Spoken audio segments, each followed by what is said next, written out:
So the four-way bear march refers to 4 different hand positions as you go through what ends up being a bear crawl type position. But for now, we're just staying in place. We're really focusing on what's happening between the finger and the elbow with a tiny bit to the shoulder, rather than introducing a whole bunch of stuff with hips and movement and all that.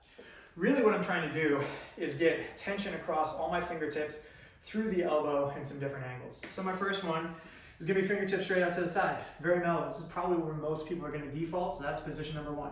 As I go up and down, I wanna think of touching with my fingertips first. I'm getting a stretch. I'm pushing down into the ground until I have a locked out elbow. That's obviously much slower than you might do it in real time, but what I want people to avoid, and so you can see that in slow motion, is just kind of like, I would call this more like penguin walking. Like imagine if I just walked and I had no dexterity through my foot whatsoever. That's what I'm trying to avoid. I'm trying to have a lot of contact and deceleration with the fingertips. Contact, deceleration with the fingertips. As you get better, those can speed up a little bit, but in the beginning, I definitely want you to have this very purposeful contact and avoid clopping, okay? Position number 2 is fingertips straight ahead. You'll notice right away, it's like, oh, that feels a little different. This is getting into my elbow slightly. I might feel a little referral into my shoulder, just depends on what you have going on, but not a whole lot changes. I get my steps each side, and then I go fingertips back. Most people are gonna find this one disproportionately more difficult because this is essentially antithetical to sitting at a keyboard, opening all that up. That's exactly what this is intended to do.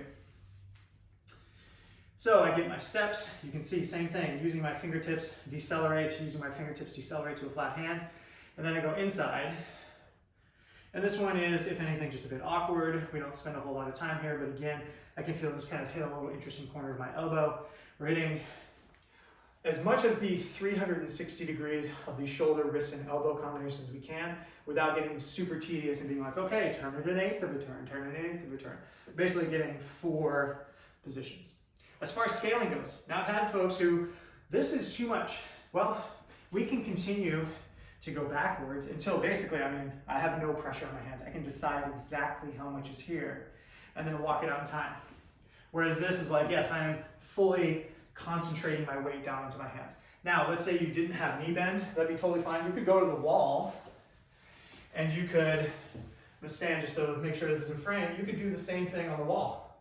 I could get my hand walks on the wall. Naturally, I'll be standing as I do this, but you're gonna have the ability to get that same wrist motion and start to facilitate some strength and tension that goes from the fingertips all the way to the elbow with a little involvement of the shoulder. Take your time, decelerate that handprint, hit all 4 different angles, start to loosen things up.